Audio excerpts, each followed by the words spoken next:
The Champions League is back upon us, and by God, we've been waiting for it. The best competition, or one of the best competitions in the world. Huge games coming up, and look at the panel we have. Former professional, Chelsea, and of course, Holland International. Mario Milka, thank you so much for joining us here. It's my pleasure. Thank you so much. And Joaquin, as you guys know, from TYT Sports as well.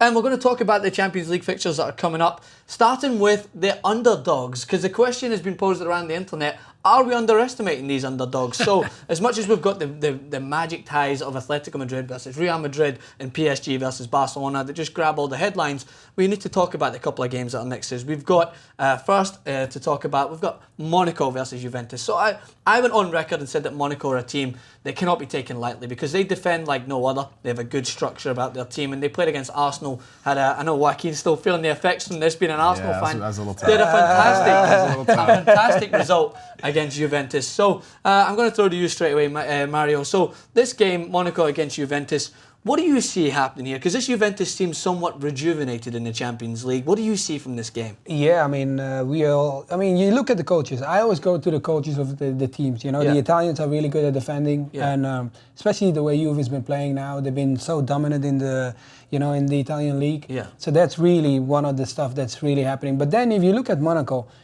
I played 1 year in France, and I know how the French football works. Yeah. It's just based on counter-attack. Yeah. And I know this man, the magic invincibles. The time when Arsenal was so successful, that was identical the way Monaco plays now. Mm-hmm. You understand? They sit deep, and when they come out on the counter-attack, they're so fast. Yeah. It's just incredible. So that will be really one of the points that Juventus has to be careful with. Mm-hmm. Because when they come on a break, and you know the Italian defenders aren't always the most mobile ones. Mm-hmm. So that is going to be one of the points that could be really a problem. Yeah. So Joaquin, from you, I know as you said, feeling the effects. Yeah. You felt the effects of the counter-attack. Remember that moment when it was just Mertesacker, maybe a rash decision. I know I put a lot of criticism on him, and Berbatov slotted it home. Fairly so. Yeah, and that for me was the final dagger. That was when I realised that Monaco just kind of outthought Arsenal in that game. Do you think that Monaco are going to go with that same approach against Juventus?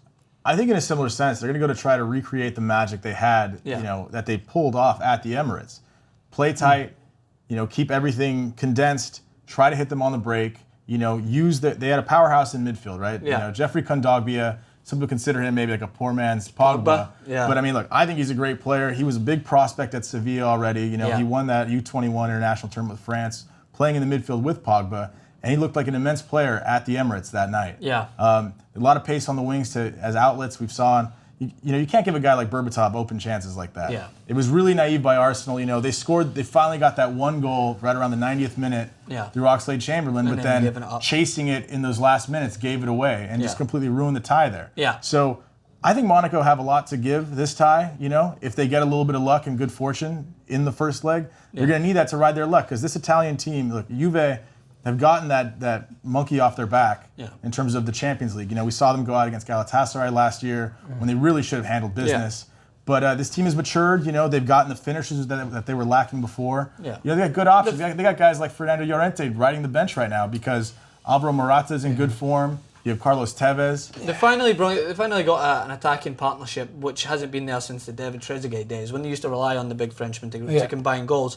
So they have that Tevez-Morata partnership with, obviously, Pogba, who we know is still going to be injured at this moment in time. But they've still got a great amount of depth in that team. But we'll move on to the next fixture, because I know Mario is familiar with just one of the players in Bayern Munich. What's his name again? Oh, yeah, Arjen Robben, as you've played with as your times in the Netherlands. So, what are you expecting from this game? Because Porto seem to have just an unbelievably hard task. They're going uphill with about an 80-kilogram backpack on, trying to beat Bayern Munich, because this Bayern Munich team, just star-studded talent. Ribery, you've got Robben, you've got Lewandowski they've added this year, who's just adding further prowess to their attack. Yeah. What do you think Porto have to do to beat this Bayern Munich team? I mean, going back to Lewandowski, he had the opportunity to go anywhere he wanted probably in the world, and he went to Bayern. So that already is an answer to say how great they are. Mm-hmm. Right. Because if you're a great striker like him, and you pick the team that you're already playing in that country for Dortmund, and then go to Bayern, you're like, okay. And it's already kind of a sensitive move that he made, because people wanted him to go out, leave the country. But going back to what you said about Robben, Robben is just a great player. I'm playing with him when I was at Holland, playing for Holland, and when he played against me when he was at Chelsea. Robben is very important for him to stay fit, because that's what's always been his problem.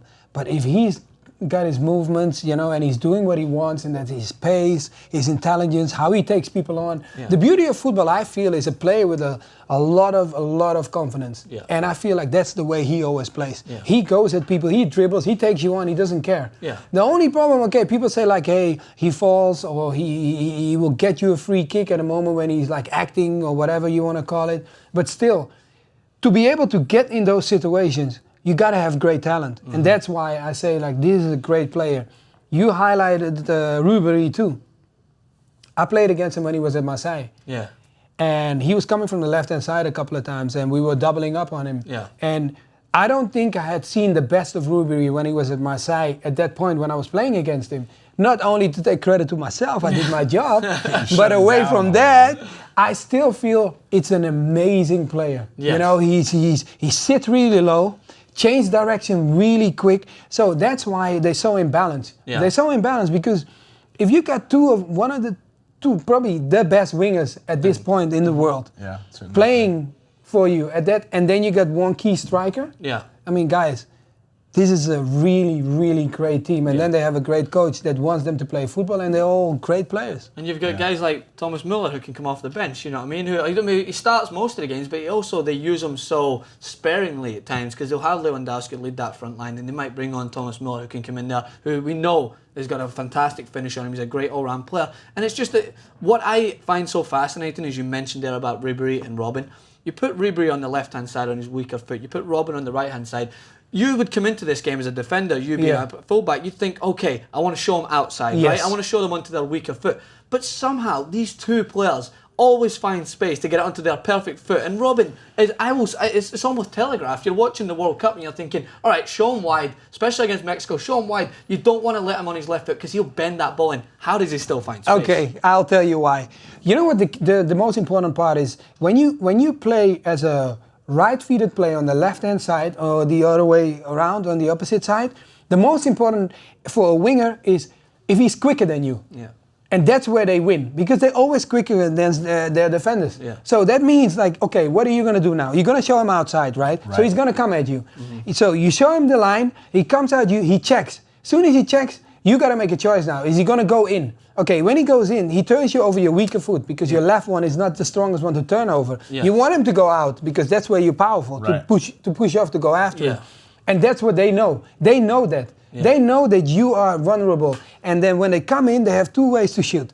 One is far corner, so they bend it to the far post, or they shoot it between your legs, so it goes in the first post. And the goalkeeper is always going that direction where he thinks it's going, and it comes here. Yeah. So that's why this system is played. And a lot of people now around the world, not only Bayern Munich, are playing this way. Yes, of course. Look at Messi when he started for Barcelona. He was on the right-hand side. Yeah, right. Gareth Bale for Real Madrid. Look at Ronaldinho for Barcelona on the left-hand side. Yeah. You see, so that's only because of that reason, because they're quicker, skillful, and they have way more options. When you are right-footed and playing on the right-hand side, you only have one option. Yeah. You go outside and you cross the ball in. And it's a testament to the skill that he has, because these players, even though we know every time we see Arjen Robben going down the wing, he's going to cut in on that foot. Yeah. You could tell everyone in the world that he's going to do that, yet he's still going to pull it off, because he's so quick. Like you said, the touches that he has, the movement he has on the ball when he reaches that penalty box, where he's going to push it to the line or cut inside.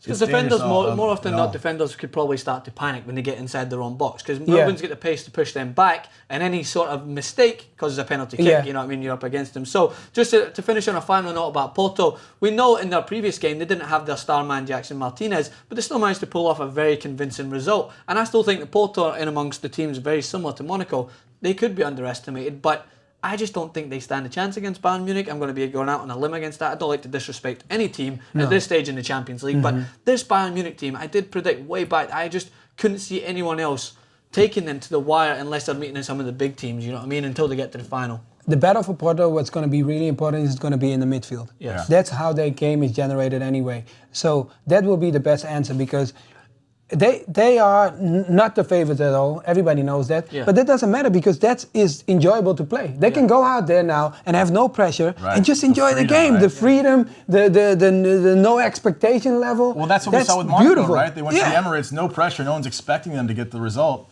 And there you go. You know, and you have something like, we have the option of, Porto has a guy, like we were talking about, the battle being, you know, won in the midfield. Yeah. Hector Herrera, very familiar with Robin from the World Cup. Yeah. And he's the Mexican midfielder. He's come over. He's the guy that's kind of running box to box for them, and he's going to be very key to any success they're going to have against this team. Yeah. So in typical TYT Sports fashion, we're going to throw out some predictions. So about the two games we just spoke about, Monaco, Joaquin, Monaco versus Juventus. What's your prediction? I thought Monaco did great to, you know, impose themselves at the Emirates last time around. I don't think they're going to be that lucky this time. Juve look in too good a form. I think they're going to handle it 3-1 in the first leg. Monaco don't get scored on that often, but they were exposed in Monaco in the return leg against Arsenal. I just don't see them riding that luck again. Yeah. What about you, Mario? I go for Monaco. You go for Monaco? Yeah. Going for Monaco. I go. Yeah. I mean, But Juve, I agree with you. And now 2-1 Monaco. 2-1 Monaco. Well, I'm going to go with this. You're saying scoreline, but I'm going to go with Juventus. 2-1. It's my go-to scoreline. I got quite a lot right in the group stages and the early stages. So I'm going to go with 2-1. And then I'll start us off for the next leg, Porto against Bayern Munich. I'm going to go 2-0 to Bayern Munich. It's tough to go against that type of prediction. You know, Bayern Munich are just so strong. So I think Porto have a chance. Anytime they're playing in Portugal, that stadium is a fortress. They win so many matches there, an intimidating atmosphere. I think they're going to get a goal. I don't think it may be enough for them, though. I'm going to go with a 1-1 draw, which gets a good road goal for Bayern. Yeah. Take it home, and look what happened last time. Bayern were on the road. It was 0-0 in Shakhtar Donetsk. Yeah. And look what happened when they came back. Yeah. So I think Porto's going to be resilient. They're going to make it a tie, but 1-1 is my prediction. All right. What about you, Mario? No, man. Bayern is going to beat them. The simple as it. The simple as Bayern is going to win. It's finished. It's done. I mean, I go maybe 3-0 because I don't believe in 1-0 will not be good enough for them because they play the philosophy like where I come from, Ajax, we want to finish people off. Yeah. So 3-0. 3-0. Well, there you have it. Predictions there on all the Champions League games for this. We've got another clip coming up predicting the Atletico Madrid Real Madrid game, and of course the big game Barcelona versus PSG. Stay tuned. Make sure to follow Mario at Mario Melchior on Twitter. At Joaquin is at the Morning Pint, correct? At Morning Pint. At Morning Pint, and at Francis_Maxwell. Thanks again, guys.